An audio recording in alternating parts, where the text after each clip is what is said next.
ഹിസ്ബുല്ലക്ക് വീണ്ടും കനത്ത തിരിച്ചടി നൽകിയിരിക്കുകയാണ് ഇസ്രായേൽ. ഹിസ്ബുല്ലയുടെ മീഡിയ റിലേഷൻസ് മേധാവി മുഹമ്മദ് അഫീഫിനെയാണ് കൊലപ്പെടുത്തിയിരിക്കുന്നത്. സിറിയൻ ബഅസ് പാർട്ടിയുടെ ലെബനനിലെ റാസൽ നാബയിലുള്ള ഓഫീസ് ലക്ഷ്യമിട്ട് നടത്തിയ ആക്രമണത്തിലാണ് അഫീഫ് കൊല്ലപ്പെട്ടത് എന്നാണ് വിവരം. Baath party Lebanese branch secretary general Ali Hijazi Muhammad അഫീഫിന്റെ മരണം സ്ഥിരീകരിക്കുകയുണ്ടായി. ഹിസ്ബുല്ല തലവൻ ഹസൻ നസ്രുള്ളയുമായി വളരെ അടുത്ത ബന്ധമുണ്ടായിരുന്ന നേതാവാണ് അഫീഫ്. വർഷങ്ങളായി ഹിസ്ബുല്ലയുടെ മാധ്യമ വിഭാഗത്തിന്റെ ചുമതല അഫീഫിനായിരുന്നു. ഇദ്ദേഹമാണ് പ്രാദേശിക വിദേശ മാധ്യമ പ്രവർത്തകർക്ക് വിവരങ്ങൾ നൽകിയിരുന്നത്. വളരെ ചെറുപ്രായത്തിൽ തന്നെ അഫീഫ് ഹിസ്ബുല്ലയിൽ ചേർന്നിരുന്നു. 2006 ഹിസ്ബുല്ലയുടെ ടെലിവിഷൻ ചാനലായ അൽ മനാർ എന്ന ചാനലിന്റെ ഇൻഫർമേഷൻ ഡയറക്ടറായിരുന്നു. നസ്രുള്ളയുടെ കൊലയ്ക്കു ശേഷവും ബെയ്റൂട്ടിന്റെ തെക്കൻ പ്രാന്ത പ്രദേശങ്ങളിൽ അഫീഫ് നിരവധി പത്രസമ്മേളനങ്ങൾ നടത്തിയിരുന്നു.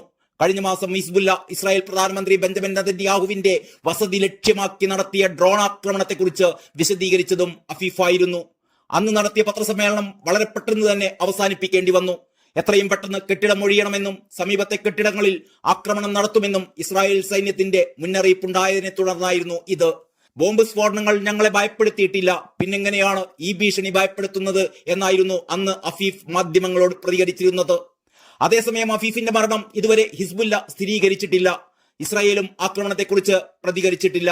അതിനിടെ ഇസ്രായേൽ വ്യോമാക്രമണത്തിൽ വലിയ നാശമാണ് ഉണ്ടായത് എന്ന് ലെബനൻ ദേശീയ മാധ്യമം റിപ്പോർട്ട് ചെയ്തു. റാസൽ അൽ നബായിൽ കെട്ടിടാവശിഷ്ടങ്ങൾക്കിടയിൽ നിരവധി പേർ കുടുങ്ങിക്കിടക്കുന്നതായും റിപ്പോർട്ടുകളിൽ പറയുന്നു. ഫ്രഞ്ച് എംബസിക്കും യൂണിവേഴ്സിറ്റിക്കും സമീപമുള്ള പ്രദേശമാണിത്. എത്രയും പെട്ടെന്ന് കെട്ടിടത്തിൽ നിന്നും ഒഴിയണമെന്ന് മുന്നറിയിപ്പുണ്ടായിരുന്നുവെങ്കിലും ആളുകൾ അത് കാര്യമാക്കിയില്ലെന്നാണ് പ്രദേശത്തുള്ളവരെ ഉദ്ധരിച്ചുള്ള റിപ്പോർട്ടുകളിൽ പറയുന്നത്. ഇതിനിടെ കഴിഞ്ഞ ദിവസം ഇസ്രായേൽ പ്രധാനമന്ത്രി ബെഞ്ചമിൻ നെതന്യാഹുവിന്റെ വസതിക്ക് നേരെ ആക്രമണം നടന്നിരുന്നു. നെതന്യാഹുവിന്റെ സിസറിയിലുള്ള വസതിക്ക് നേരെയായിരുന്നു ആക്രമണം ഉണ്ടായത്. 2 ഫ്ലാഷ് ബോംബുകൾ വസതിക്ക് സമീപം വന്ന് പതിക്കുകയായിരുന്നു. എന്നാൽ സംഭവത്തിൽ ആർക്കും പരിക്കേറ്റിട്ടില്ല. ഈ സമയം ആരും വസതിയിൽ ഉണ്ടായിരുന്നില്ല എന്നാണ് വിവരം. നേരത്തെയും സിസറിയിലുള്ള നെതന്യാഹുവിന്റെ വസതിക്ക് നേരെ ആക്രമണം ഉണ്ടായിരുന്നു.